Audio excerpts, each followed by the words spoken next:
I'm Abigail, and for as long as I can remember, my family called me the quiet one. They didn't mean it as a compliment. Quiet meant invisible. Quiet meant dismissible. Quiet meant the shadow that made everyone else glow brighter. That truth sat heavy on me the night of Sophie's engagement party. My sister had been rehearsing this evening for years her spotlight moment. She always knew how to fill a room, how to turn every glance into applause.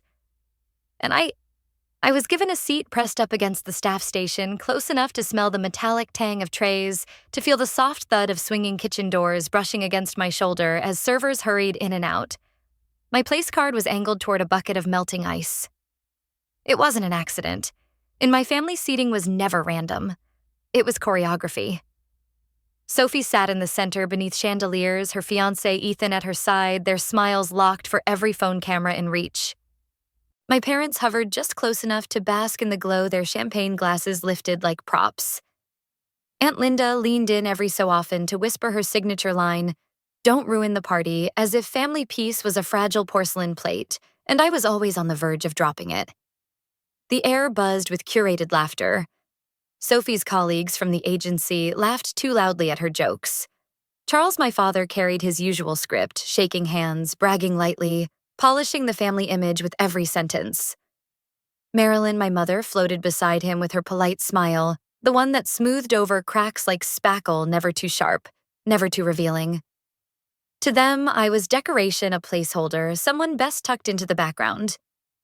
From my corner, I watched the party unfold like theater. The stage lights were all on Sophie. Ethan looked at her like she was the only star in the sky. Guests leaned toward her as if gravity itself bent around her orbit. My glass of water sweated onto a paper napkin. Nobody noticed. I could have disappeared entirely, and the celebration would have spun on untouched. The hum of the staff station became my soundtrack. The rattle of silver trays, the clink of bottles sliding into ice, the muffled orders called toward the kitchen. Every so often, a server glanced at me with a flicker of confusion, as though wondering why one of the family had been seated among them. I wondered too. But then again, I knew the answer. My family always needed someone to erase. It kept the rest of them shining. I thought about how often silence had been mistaken for weakness. At birthdays, I'd been the one cropping photos, making sure Sophie's smile had the right glow. At holidays, I'd been asked to run errands, to fetch, to fix, to blend into the wallpaper while Sophie dazzled. And every time I tried to add my voice to mention my job, my work, my own achievements, it was brushed aside with the same ease as clearing crumbs off a tablecloth. The quiet one. That's who they wanted me to be tonight, too. Sitting where the air smelled faintly of bleach and dish soap, where no one would think to ask me about my life. My seat was chosen to signal the same thing. My family had always believed, that I didn't matter in the story they wanted to tell the world. I lifted my water glass anyway. For a second, I imagined raising it in a toast, my voice threading into the room like a spark. I imagined every head turning, every polished smile faltering as I broke through their script. But I didn't. Not yet. Instead, I sat quietly and watched. Watched Sophie glow, watched my parents beam, watched Ethan's careful attention on her every word. Invisibility has its uses. When no one sees you, you can observe. You can collect. You can remember. And sometimes you can hold the sharpest evidence. That night, while Sophie owned the spotlight, I sat in the shadows memorizing every detail, the way Aunt Linda's pearls reflected candlelight, the way my father's cufflinks flashed each time he gestured, the way Sophie's laughter lifted just a little too high whenever Ethan mentioned his law firm. These weren't just details. They were receipts. And though they hadn't noticed, I was building a ledger of my own. So yes, I was quiet at that table. But silence doesn't always mean absence. Sometimes silence is the first line of testimony. Sophie stood at the center of it all, framed by roses as white as porcelain, their petals catching the amber glow of chandeliers, strung like constellations across the ballroom ceiling. The light adored her, gilding every movement, every practiced tilt of her chin, every curl of hair brushed deliberately into place. A microphone gleamed in her hand like a crown jewel, the polished chrome catching sparks from camera flashes. She looked like she belonged to the room, or perhaps the room belonged to her. The picture-perfect scene had been constructed for years. Sophie, my older sister, had always treated life like a rehearsal for this kind of moment. She knew how to hold an audience, how to spin every gesture into spectacle. Tonight was her engagement party, but it might as well have been a coronation.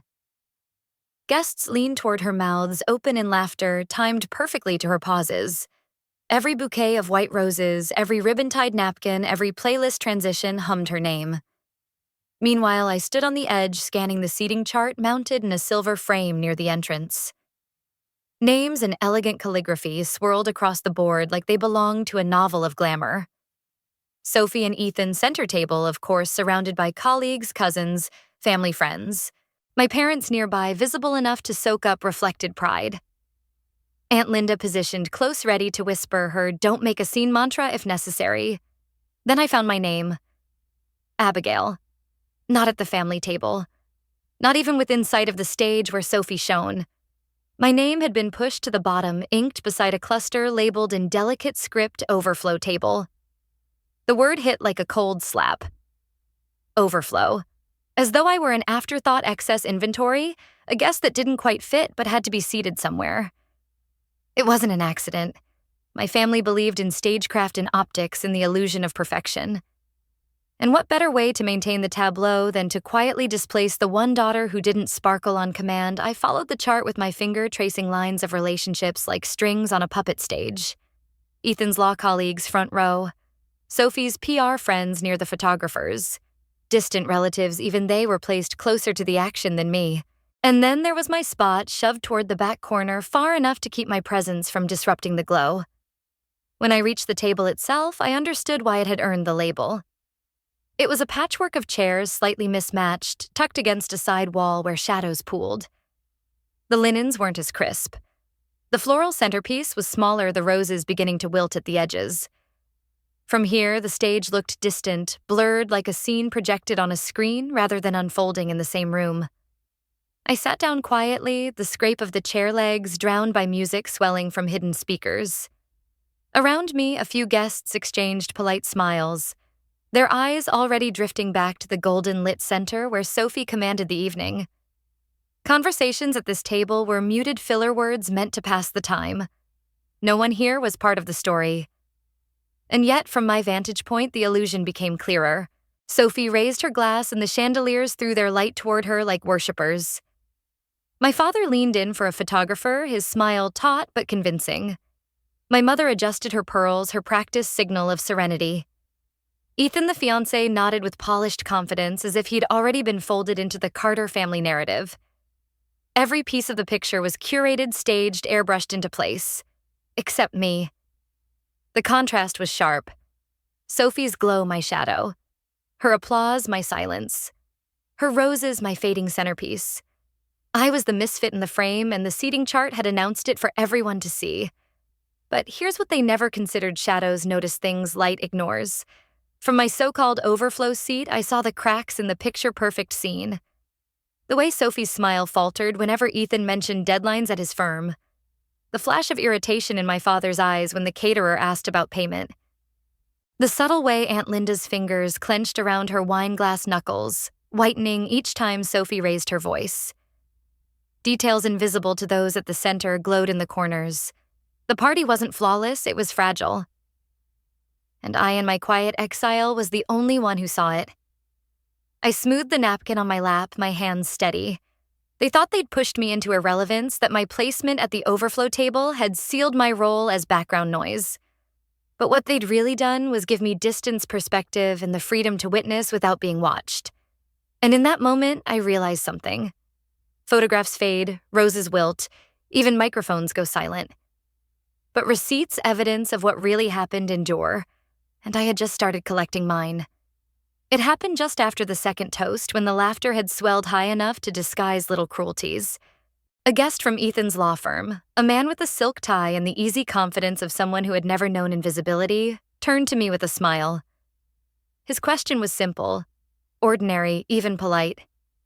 "So, Abigail, what do you do?" For a moment, the spotlight grazed me, not from chandeliers or cameras, but from curiosity. A dozen faces tilted in my direction, waiting. My fork hovered above the plate, the silver trembling just slightly. I opened my mouth ready to speak of my work in finance, of the reports I built, the risks I forecasted, the portfolios I'd salvaged from collapse. Numbers were my language structure, my craft. I had built a career from quiet precision, from the kind of diligence that turned chaos into order. But before a word could escape, Sophie's voice cut through the air, crisp and sweet as champagne. She's good with spreadsheets and emails. The words landed like glass breaking in a silent room. Not cruel in tone, Sophie was far too polished for that. No, hers was the cruelty of elegance, the kind that dresses insult in silk, so no one can accuse it of malice. Laughter rippled around the table light, and nervous. Guests smiled in that uncomfortable way that says, "We know this is awkward, but if we laugh, maybe it won't sting." The man in the silk tie chuckled softly, lowering his eyes as if embarrassed on my behalf. My parents exchanged no glance, no intervention. Aunt Linda leaned closer to her wine, whispering something about not ruining the mood. I sat frozen. My throat tightened, but I swallowed hard, pushing down the sting, forcing composure into every muscle of my face. Good with spreadsheets and emails. That was the story Sophie wanted them to believe. That my life was clerical, small, a shadow of her brilliance.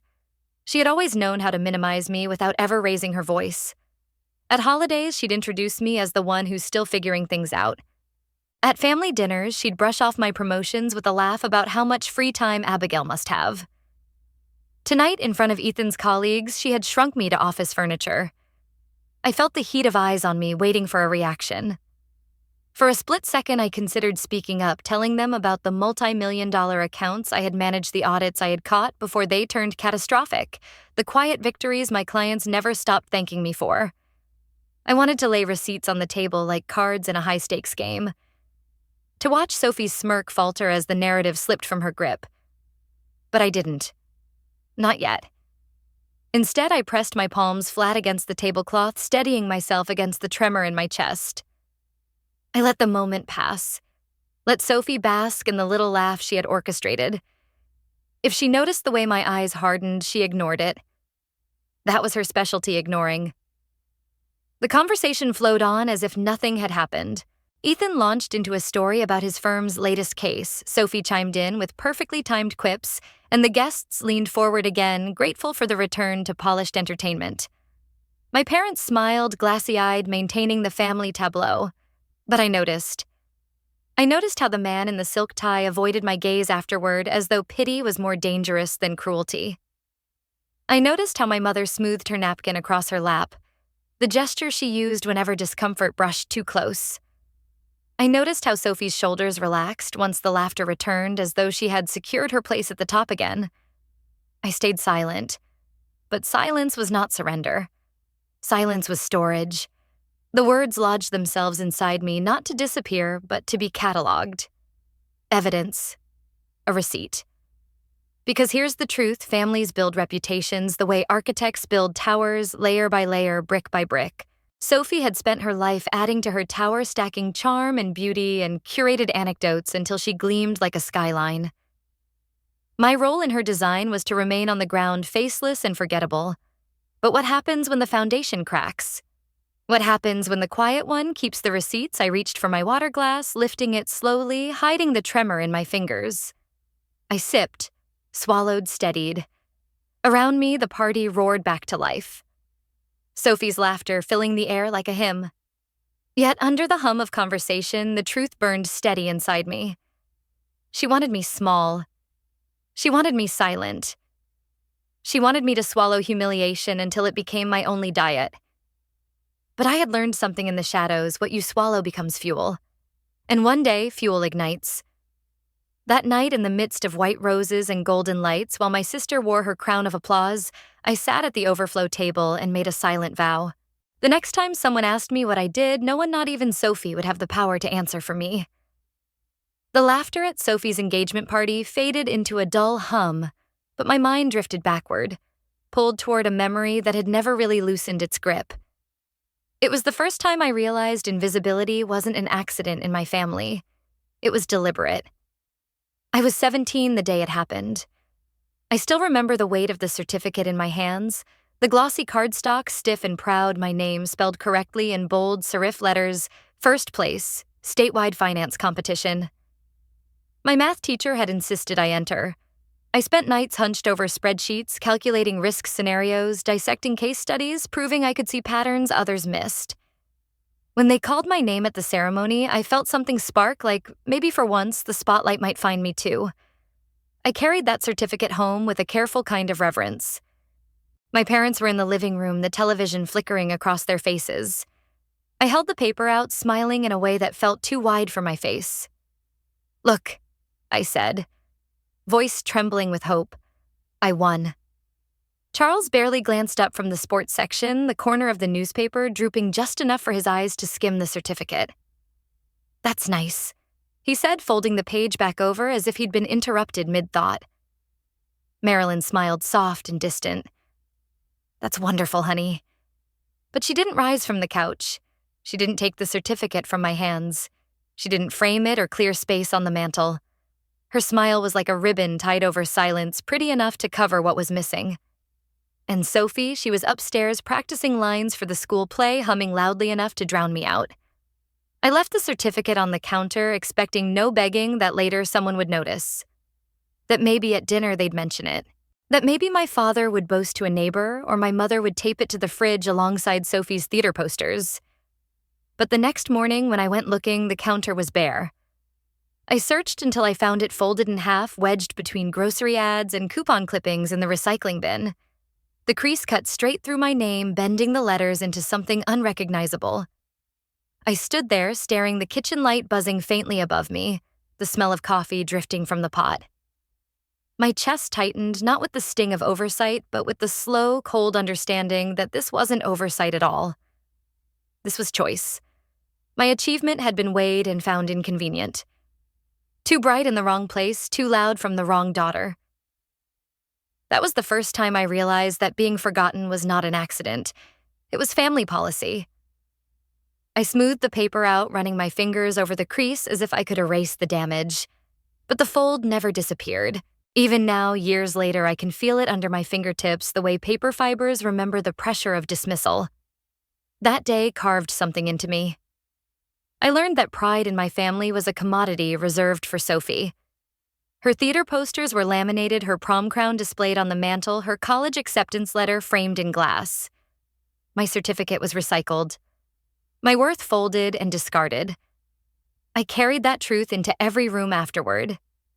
At graduations, when applause filled the air, but my parents' cheers trailed late. At birthdays, when candles flickered, but no one asked about my internship. At dinners, when Sophie's stories filled the table while mine slid beneath the surface. And now, sitting at the overflow table in her golden engagement party, I could feel the echo of that crease across my life. The folded certificate had been a blueprint for how they would handle me, an early receipt of erasure. The chandeliers above dripped light onto Sophie's perfect roses, onto Ethan's polished cufflinks, onto my parents' champagne glasses raised in steady formation. And yet, beneath the clatter of silverware and laughter, I kept hearing the whisper of paper folding. 17 years old, standing over the recycling bin, watching proof of my achievement bent into trash. That was when I stopped expecting applause.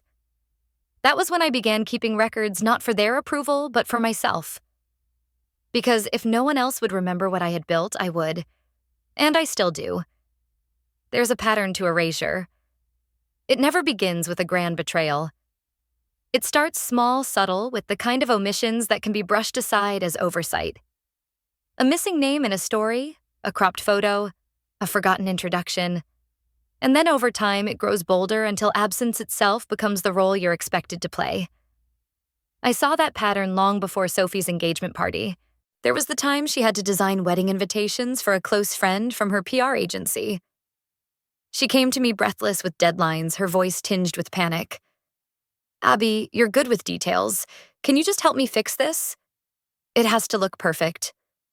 I stayed up late at the kitchen table fonts and spacing blurring on my laptop screen, correcting misaligned edges, reworking layouts until every letter felt carved from glass. By dawn, the invitations gleamed. Elegant, balanced, flawless. Sophie picked them up with a sigh of relief, kissed me on the cheek, and said, "You're a lifesaver." At the wedding, when the bride gushed about how gorgeous the invitations were, Sophie smiled gracefully, tilted her head, and said, I stayed up for nights working on those. She never looked in my direction. I stood there clapping softly like a shadow applauding the person who blocked the sun. Another time, she was chasing a high-profile client at her firm. Her pitch deck had typos, the numbers mismatched the narrative limp. She knew it. I knew it.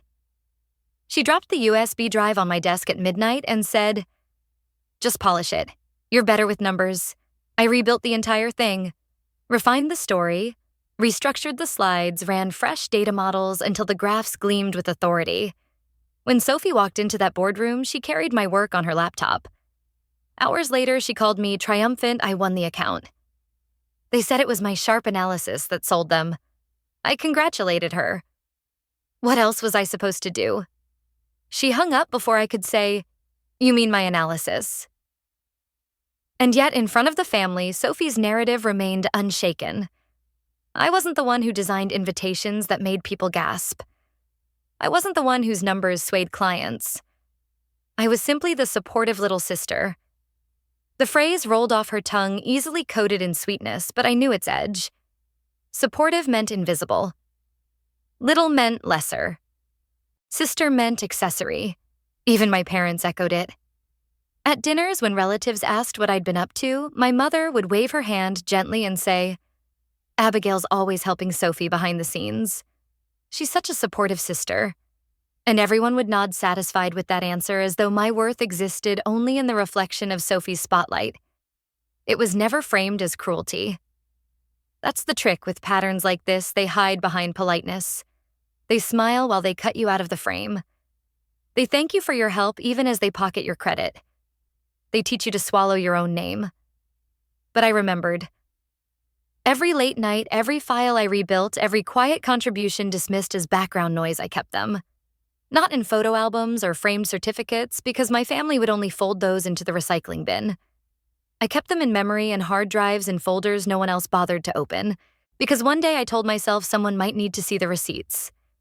And so, at Sophie's engagement party, sitting at the overflow table with the hum of waitstaff behind me, I didn't just feel humiliation. I felt the full weight of the pattern. This wasn't a one-time oversight, not some slip of memory. This was a legacy of erasure curated as carefully as Sophie's roses and chandeliers. I watched her raise her glass laughter, spilling into the golden light, her words flowing with effortless charm. Guests leaned forward and chanted, believing every story she told about herself. None of them knew about the nights I spent fixing her mistakes, the hours I gave to build the scaffolding she climbed. And why would they? My role had been written long ago, supportive little sister. But what they didn't realize was that erasure cuts both ways. When you silence someone long enough, you don't just erase them, you sharpen them. You teach them to notice, to collect, to prepare. And while Sophie lived in the moment, I lived in the ledger. The invitations, the pitch deck, the folded certificate, every quiet slight, every smile that erased me. I pressed my napkin into my lap steady as Sophie's voice carried across the ballroom. She looked picture perfect as always, but patterns, no matter how polished, eventually reveal themselves. And I had already begun keeping score. The room hushed when Sophie took the microphone. It was the moment she'd been rehearsing since childhood, the moment every spotlight in the ballroom seemed to lean toward her. White roses framed her silhouette chandeliers, dripped light over her shoulders, and applause rolled like a tide, pulling everyone closer to her orbit. She didn't need to tap the mic. The room was already hers. First, she began, her voice polished and clear. I want to thank my parents.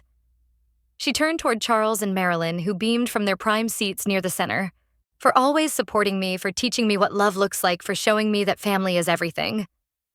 The crowd clapped on cue. My father gave a half bow, my mother pressed her pearls as if to hold in her pride. Their smiles were a portrait hung in motion, flawless and rehearsed. Sophie continued her tone warm and effortless. And of course, to my friends who've been there through the late nights and early mornings, reminding me to laugh when the stress felt heavy. Laughter rippled through the tables where her colleagues sat, their glasses lifted in easy recognition. And to my team at the agency, who are truly the best colleagues anyone could ask for. More applause. More flashes from cameras. And finally to Ethan. She turned toward her fiancé, her eyes shimmering like glass catching light. "You make me braver, kinder, more myself every day. I can't wait to spend my life with you." The crowd erupted, clinking glasses, laughter spilling high and bright. Ethan kissed her cheek, a perfect tableau for Instagram stories already uploading in real time. Every name carefully spoken. Every thank you perfectly placed. Every thread woven to keep the picture seamless. Except mine. I sat at the overflow table, my name unspoken, my presence erased by omission. I had paid the deposit for this very venue quietly, discreetly, when Sophie's accounts didn't line up, when my parents hesitated, when Ethan's firm bonuses hadn't cleared yet. I'd written the check without expectation of gratitude, telling myself it was for family, for Sophie, for the dream she wanted so desperately to showcase. But hearing her speech, the truth sharpened. She hadn't forgotten me. She had chosen not to see me. Gratitude wasn't missing. It was withheld, pruned away like an unsightly branch from a perfect rose arrangement. I pressed my hand against the tablecloth, feeling its satin texture under my palm. Around me, people applauded again, their faces soft with admiration. Sophie glowed her words, weaving a story where she had climbed here alone, supported only by the pillars she deemed worthy of acknowledgement. I was not among them. The chandeliers gleamed brighter with every round of applause, as though the light itself adored her. My father wiped at the corner of his eye with theatrical subtlety. My mother dabbed her napkin against her lips, smiling as though Sophie's words had validated a lifetime of choices. Aunt Linda leaned toward a cousin and whispered, "She's always had a gift with words." I stared at the stage, at the sister who had once handed me a broken pitch deck in desperation, at the same girl who had tossed me unfinished tasks and half-built dreams, confident I'd complete them without credit. And here she was on a stage I had helped pay for, pretending I had never been in the room at all. The applause swelled again, filling the ballroom like waves crashing against glass walls. I lifted my water, swallowing carefully, feeling each drop trace down my throat like a truth I refused to choke on. Silence has edges. That night, Sophie used it like a scalpel. She carved me out of her story in front of every guest, leaving no scar visible to anyone but me. To them, the speech was flawless, a ribbon tied around the perfect image of family, friends, colleagues, and romance. To me, it was the confirmation of a pattern I'd lived with for years, erasure by design. But patterns leave trails, and I had been keeping mine. From the folded certificate to the hidden pitch decks, from the invitations with my fingerprints to the contract that bore my signature for this very venue I remembered. Every omission became an entry in my ledger.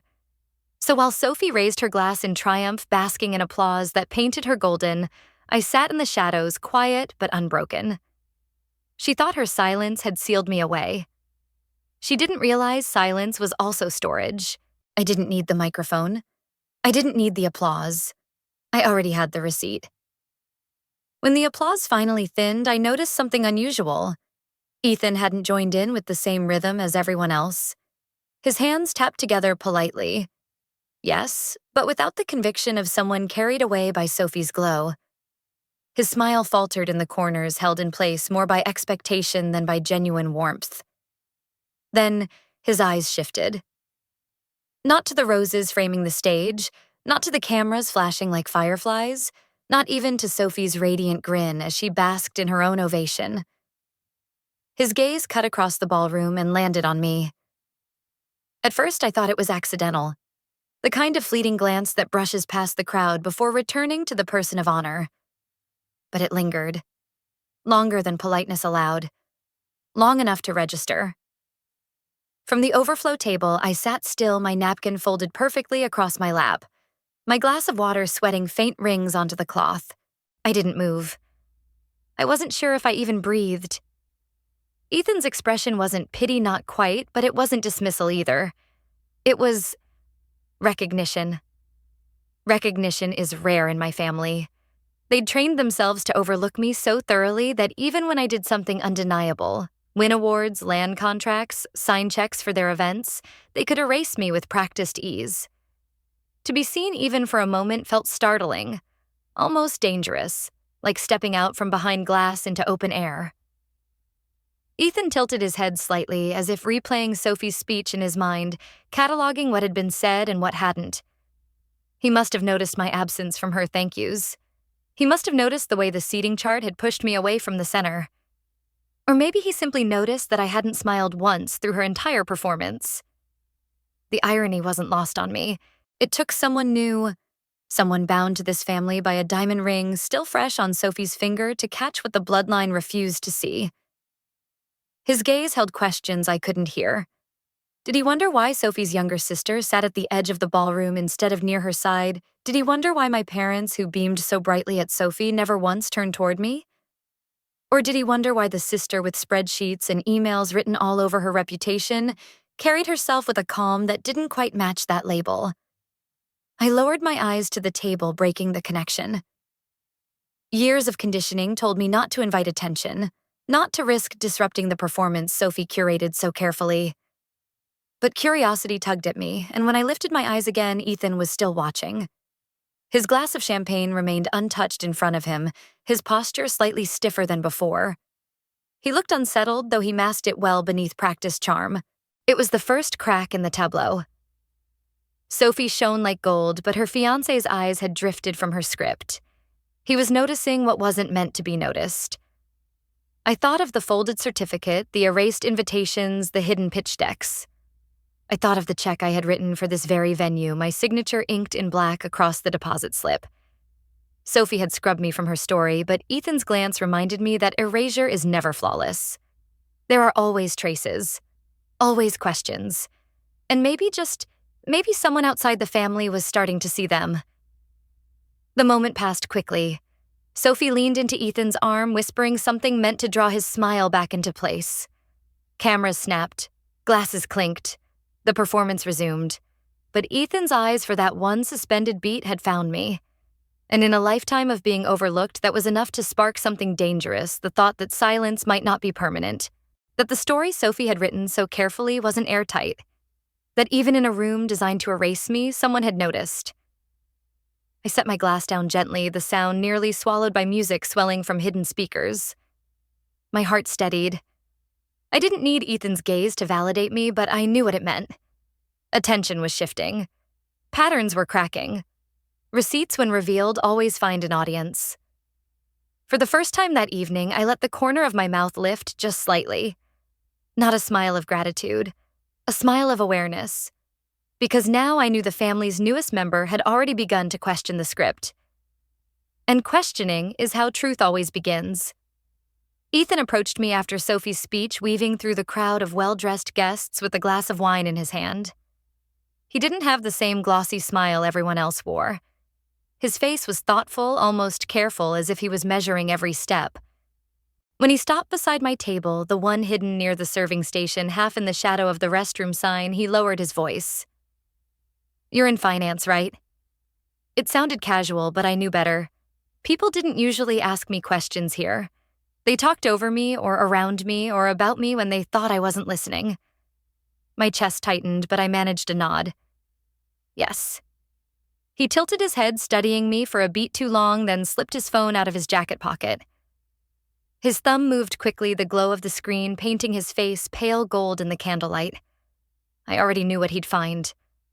I braced for it, my heart drumming louder than the music playing across the garden. And then I saw it reflected in his eyes. Forbes, 30 under 30. The article I'd given exactly one interview for years ago. My photo, a professional headshot I almost didn't agree to take, shone back at him.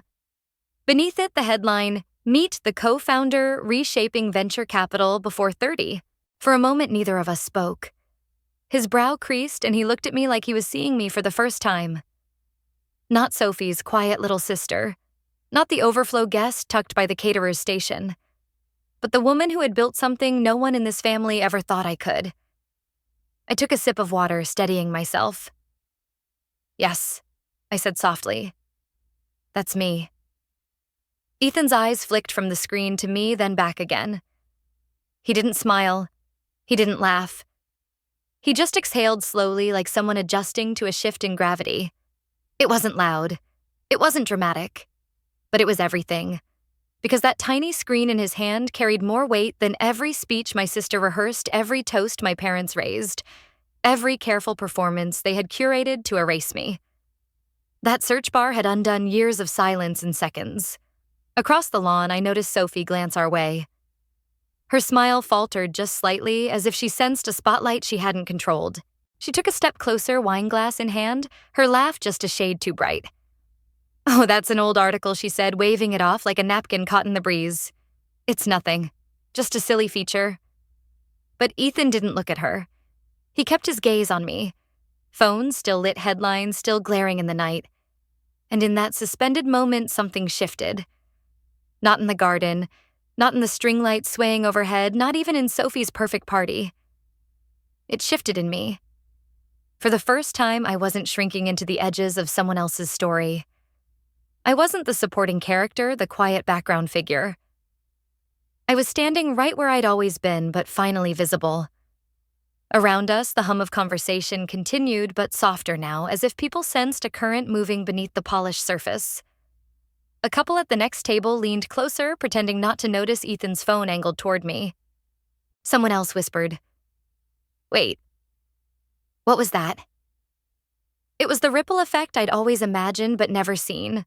Proof doesn't need volume. It needs only to exist. I straightened my shoulders and let the silence breathe the way I'd taught myself to when no one else would listen. My sister could laugh it off. My mother could pretend it didn't matter. My father could look away. But the truth had already slipped out. It had a headline now. A number. A value they couldn't twist into nothing. And I realized, standing there under the glow of string lights and whispers, that it wasn't about the money or the magazine or even the recognition. It was about that moment when erasure collapsed under the weight of undeniable evidence. Have you ever been underestimated only for one small action to reveal the truth about you? Comment 1 if yes, 0 if no. Sophie noticed the glow of Ethan's phone before anyone else did. She drifted toward us in that way she always did, as if the whole room bent slightly to make space for her. Her heels clicked against the stone patio, her smile wide, and rehearsed her glass of Chardonnay balanced perfectly in her hand. Then she saw it. The headline on Ethan's screen. The one thing she'd spent years making sure no one in this circle would ever talk about. Her laugh came out sharp too quick, the kind that carried just enough volume to reach nearby ears.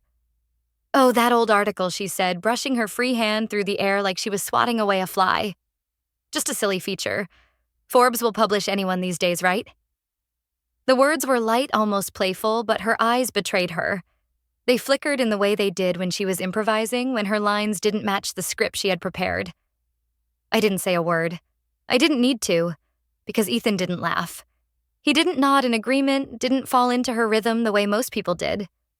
He just stood there, phone still lit in his hand, his brow creased, his eyes fixed on me. He was seeing something Sophie couldn't spin away with a wave of her fingers. For once, the silence wasn't mine. It was hers.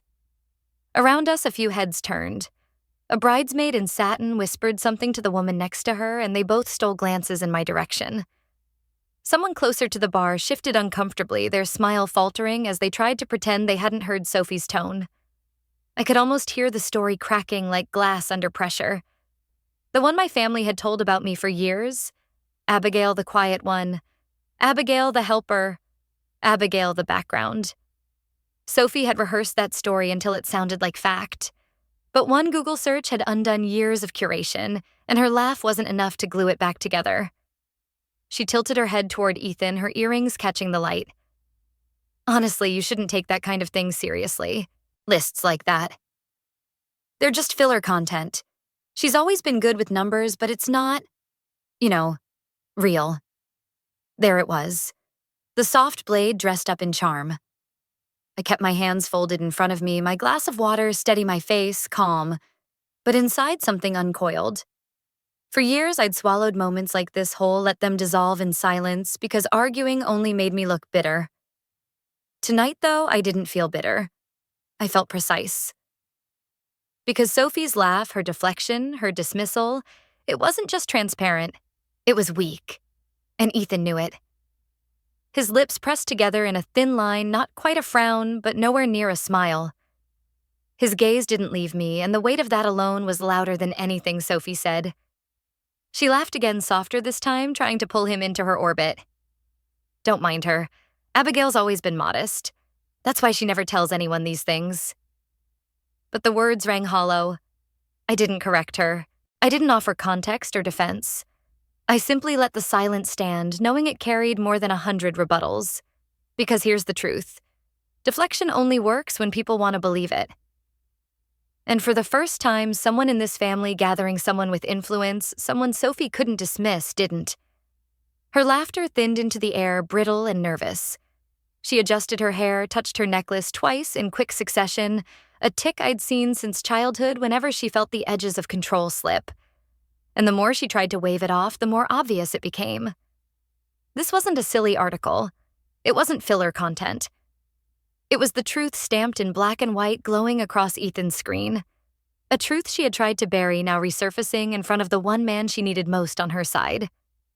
I sat back slightly, letting the hum of the party blur around me. I didn't have to say a word.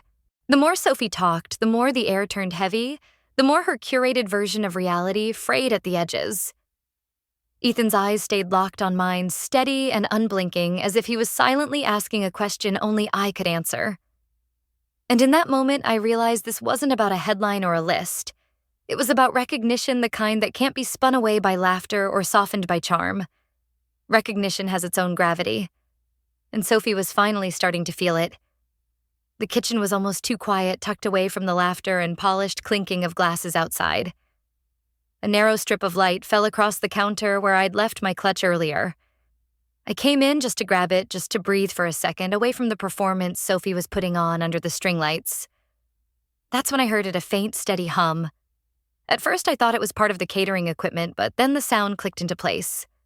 A printer, small, portable, hidden near the trays of appetizers waiting to be carried out. The kind of thing planners used for last-minute changes. A single sheet of paper slid into the tray, still warm, the ink fresh enough to smell. I almost kept walking. I almost told myself it wasn't my business. But being invisible for most of your life makes you hyper-attuned to what others try to bury. Curiosity isn't a hobby when you're erased. It's survival. I stepped closer. The first line was bland logistical, but then my eyes landed on the second and my breath caught in my throat. Keep Abigail away from the mic. She makes things about herself. I read it once. Then again. The words didn't change. They were crisp, unforgiving, printed in a font that left no room for misinterpretation. My sister's name sat neatly at the top. Sophie. It was her. The same sister who laughed minutes ago and waved off my accomplishments as nothing. The same sister who thanked every person in her orbit during her speech, but carefully erased me as if my contributions belonged in the shadows. And here it was, in black and white, her direct instructions to make me vanish. A part of me wanted to crumble right there in the kitchen to let the years of belittling and silencing break me. But another part, a stronger part, rose up instead. Because for once, I wasn't clutching a memory or a half-remembered slight. I wasn't holding on to a wound no one else could see. I had proof. Cold, undeniable proof. I folded the paper slowly, the way you fold something sharp so it doesn't cut you on the way down. My fingers traced the crease carefully before slipping it into my clutch. The snap of the clasp echoed like punctuation, final and decisive. For a moment, I just stood there, staring at the faint steam rising from the catering pans, listening to the muffled swell of music outside. I thought about all the times Sophie had brushed me off with a joke. Don't be so dramatic, Abigail. I thought about Mom's gentle smile smoothing over the edges, insisting I had misunderstood. And Dad's silence, always silence, because keeping appearances mattered more than truth. But this wasn't a misunderstanding. It wasn't something I imagined or exaggerated. It was her voice, her intent etched into a printed receipt. She wanted me silenced, and she wanted others to help her do it. And now I wanted her to see that I knew. I straightened my shoulders and picked up my clutch, its weight different now, heavier with the folded paper inside. A secret that wasn't mine to keep, but mine to reveal when the time was right. I wasn't shaking. I wasn't even angry. What I felt was cleaner, sharper. Precision. Because Sophie could laugh at an article she could deflect with charm, but this, she couldn't laugh off. This was the piece of truth her curated image couldn't survive. I turned back toward the door, the sounds of the party rushing closer as I pushed it open. The music, the laughter, the murmur of conversations, all the polished noise of celebration washed over me again. No one noticed the shift in me yet. No one saw that the girl who walked into the kitchen had been dismissed and erased, and the one who walked out carried proof of that erasure pressed between layers of fabric and leather. They would see soon enough. When I stepped back onto the patio, the night air felt heavier, as though it carried the weight of something waiting to happen. The string lights above twinkled politely. Guests still laughing in clusters, glasses raised Sophie, floating from group to group like a queen who believed the kingdom was hers alone. No one noticed me at first, weaving back toward the tables, clutch in hand. But I noticed them. I noticed everything. The whispers that lingered near the bar, the sideways glances in Ethan's direction, the stiffening posture of my mother who caught sight of me returning. My father was mid-conversation with an old colleague, but his eyes flicked nervously when he saw me moving toward the head table. I stopped in front of them, Sophie radiant and buzzing with attention. My parents flanking her like pillars of approval. Ethan hovering nearby, still holding his phone. The laughter around us dimmed curiosity, rising in its place. I opened my clutch slowly, deliberately, letting the sound of the clasp carry. Then I pulled out the first envelope. This, I said, placing the folded contract on the linen tablecloth, is the deposit that secured this venue 3 months ago. The paper unfolded, easily crisp edges flattening under the glow of candlelight. My name. My signature. The dollar amount circled clearly. The date, 3 weeks before Sophie had even confirmed her guest list, sat like a timestamp no one could erase. The table shifted, shoulders tensed. A bridesmaid's laugh caught in her throat. My father leaned forward, lips pressed together as if willing the words to rearrange themselves into something less uncomfortable. My mother's hand fluttered toward her wine glass, gripping the stem too tightly. Sophie's smile barely twitched. Abigail, she started, but her voice wavered just enough for the silence around us to catch it. I didn't let her finish. From the clutch came the second folded sheet, thinner but heavier with truth. I placed it beside the contract. And this, I continued, is an email you sent your planner. Accidentally printed tonight. The words landed before the paper even opened, but when I unfolded it, the effect was undeniable. The black ink glared under the soft light. Keep Abigail away from the mic. She makes things about herself. Gasps rose, muffled, swallowed quickly. Someone whispered, "She actually wrote that." Another leaned toward a neighbor, eyes wide. I stepped back slightly, not in retreat, but to give the evidence room to breathe. The head table, once the stage of celebration, now looked more like a witness stand. Crystal glasses glittered like courtroom chandeliers. Plates of half-eaten food sat like abandoned exhibits. The whole party had shifted string lights above murmurs below, and suddenly this wasn't a garden anymore. It was a tribunal. My tribunal. I didn't raise my voice. I didn't need to. The silence was working for me now. Every eye turned toward Sophie, then back to the papers, then to me. The evidence sat there in plain view, stark and unadorned, impossible to laugh off. Sophie tried anyway. Her laugh came thin, brittle. "That draft wasn't meant to be seen," she said, reaching for the email with trembling fingers. "It's not what I meant." But the words didn't hold. The crowd wasn't buying it. Ethan's expression hardened, his eyes narrowing not at me, but at her. My father opened his mouth, then closed it. My mother whispered something under her breath, too soft to disguise the panic darting across her face. And me, I stood still. I didn't need to perform. I didn't need to defend. All I needed to do was let the truth sit there heavy and undeniable for everyone to read. The air around us shifted again. What was once Sophie's perfectly curated celebration now felt like cross-examination. Every gesture she made was scrutinized, every word weighed. She could charm, she could spin, but the receipts on the table spoke louder than her laughter ever could. For the first time in years, I felt taller, not because I'd shouted, not because I'd demanded, but because the silence had finally shifted sides. It wasn't pressing me down anymore. It was pressing her. I folded my hands in front of me, calm, deliberate, the way someone does when they've finished presenting their case. Because that's what this was. Not a fight, not a scene, not even revenge. It was evidence. And evidence always changes the story. At first, the sound was barely noticeable. Just a few murmurs at the edges of the garden, quiet enough to be mistaken for background noise. But whispers are like sparks, they don't stay small for long. She paid for this. One guest asked, voice low but not low enough. She's on Forbes. Another replied, disbelief coding the words like sugar hiding something bitter. And just like that, the room shifted. Not with music, not with speeches, not with Sophie's laughter. It shifted with a network of whispers faster than any microphone, louder than any toast. I stood still, my hands resting lightly on the edge of the table, letting the ripple move on its own. That was the thing about truth, it didn't need me to push it. It just needed to be seen. Once revealed, it had a life of its own. I watched the chain reaction unfold. At one corner, two bridesmaids bent their heads together, their jeweled earrings clinking as they leaned in.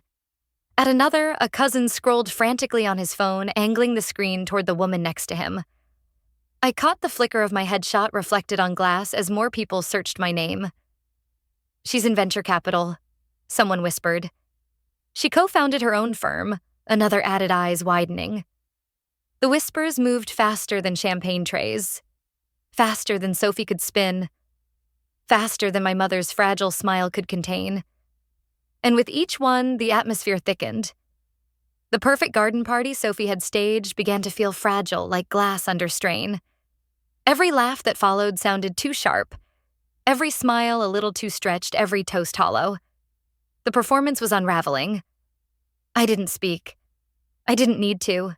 For years, my silence had been used against me, twisted into proof that I didn't belong. But now my silence was working differently. It wasn't emptiness. It was strategy. The evidence on the table and the whispers moving through the crowd were doing the work for me. I saw Sophie notice it too. Her eyes darted across the garden, catching on clusters of guests who were no longer looking at her but at me. Her glass shook slightly as she raised it for another laugh. She touched her hair once, twice, 3 times in less than a minute.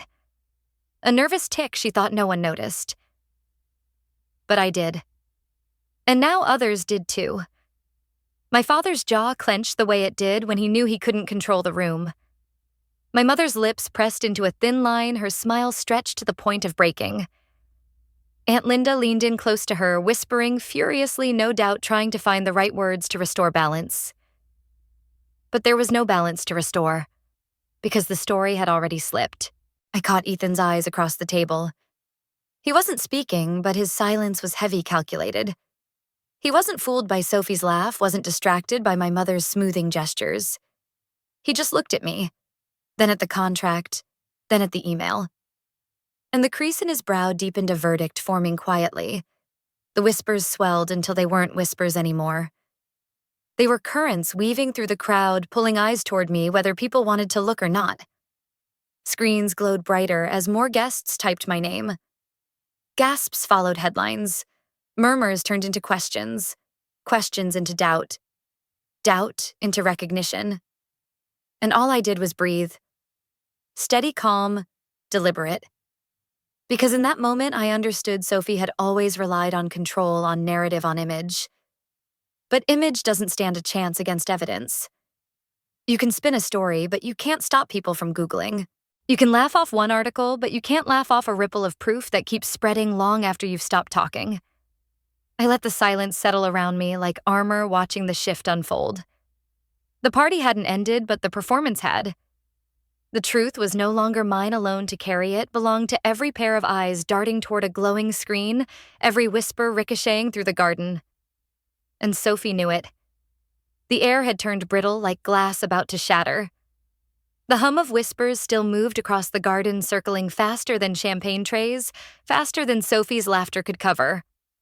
I watched her chest rise and fall, her smile stretched thin, trembling at the corners. And then she snapped. "You hijacked my night."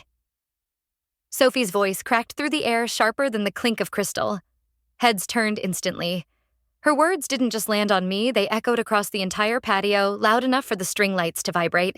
It was the outburst no one expected. Sophie never raised her voice in public. She was the curator, the perfect daughter, the one who always seemed effortless. But not now. I didn't flinch. I didn't blink.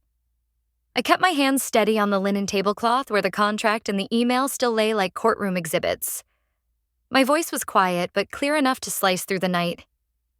"No," I said, holding her gaze. "Your version of the truth couldn't survive a Google search." The silence that followed was immediate. Complete. The kind of silence that doesn't feel empty but electric. Every guest froze mid-motion, glasses hovering, laughter smothered in their throats. It was as if the whole party collectively held its breath. Sophie's face reddened, her mouth opening as if to fire back, but no sound came. She glanced at Ethan, desperate for support, but he didn't move. His jaw tightened, his arms crossed firmly across his chest. His silence spoke louder than words he wasn't stepping in to savor. I saw my mother shift uncomfortably, her hand fluttering toward Sophie's arm like she wanted to anchor her, but stopped short when she noticed the eyes on her. My father sat back in his chair, face stiff, trying to calculate whether to intervene. But he didn't, because he couldn't. The weight of the room wasn't on me anymore. It was on her. Sophie shook her head, laughing nervously, her voice faltering. "You're being dramatic, Abigail. Always so dramatic." I leaned in slightly, not raising my tone, but grounding each word like a gavel strike. "No, I'm not dramatic. I'm exact. And you're not used to anyone seeing you clearly." The murmur that rippled through the crowd wasn't laughter this time. It was recognition. It was people putting together the pieces, the contract, the email, the whispers, the headlines glowing on their phones. For once, Sophie's charm couldn't bend the truth to her will. Her mask slipped. Just for a second, but long enough. Her eyes darted around, searching for allies, for anyone to step in and restore her control. But none came. Guests avoided her gaze, choosing instead to look at me, at the papers on the table, at Ethan's unyielding stance. I realized then that this wasn't just my confrontation with Sophie. It was the room's confrontation with the image she'd built. And it was crumbling. I didn't gloat. I didn't smile. I simply let the silence stretch, filling every corner of the garden, pressing down until it became undeniable. For years, Sophie's voice had been the loudest in every room. Tonight, it was my silence that won. And in that silence, I could almost hear the story rewriting itself. Not in speeches, not in staged photos, but in the quiet recognition etched across people's faces. They saw me. They saw her. They saw the difference. Sophie tried one last time, her voice breaking under the weight of her own desperation. This was supposed to be my night. I straightened my shoulders, my reply calm, deliberate. "It still is. I didn't take anything from you." The truth did. Her breath caught her eyes narrowing, but she had no answer. None that could survive the weight of the evidence still sitting in plain view. The music hadn't started again. No one dared raise a glass. The party had been suspended, turned into something else entirely. Not a celebration, but a reckoning. I let the silence sit a moment longer, then stepped back, not in retreat, but in conclusion. Because I had said enough. More importantly, the truth had said enough for me. The night had settled into a strange stillness, the kind that made every detail sharper. The string lights hummed faintly overhead, the scent of roses mixing uneasily with the faint smoke from the fire pit. I could feel every pair of eyes on me and Sophie, but the next movement didn't come from either of us. It came from my father. He lowered his gaze to the table, his eyes fixed on the linen as if it might offer him an escape. His fingers traced the rim of his glass, slow, deliberate stalling. For a man who prided himself on control, on always having the right word, the right smile, the right pivot, he suddenly looked like he was searching for lines he hadn't rehearsed. That was my father's way. When the truth grew too heavy, he always looked down. At a newspaper, at a phone, at his plate, at anything but me. Beside him, my mother forced a laugh, brittle and misplaced, the kind meant to smooth over cracks. Her smile was polite, practiced, but it didn't reach her eyes. "Well," she said too brightly, "this is all being blown out of proportion." Her tone was meant to dismiss, to close the subject with a sweep of charm. But it didn't land. Not this time. Because Ethan stood. He rose from his chair slowly, his posture deliberate, his glass of wine set carefully aside.